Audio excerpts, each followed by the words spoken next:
Не. Чакай малко, чумале.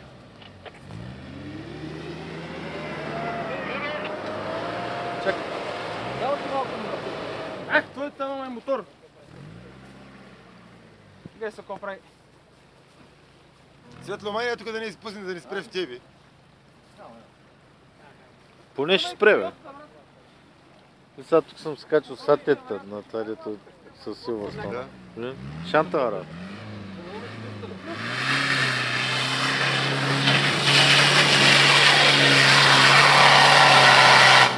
Точно до там стигнах миналия път и аз. Вечерта. С обикновени гуми, да, вечерта. Да. С твоите гуми, дето също са имоти, точно до там стига. Кажем сега, що така. Виж кола. Добре, то е с бутонки. Ти кола, не прави бутонки. Как да не прави, че? Тя като е меко е боистикова, бе. Точно и аз до там стигнах. Каква е логиката тогава с тези гуми?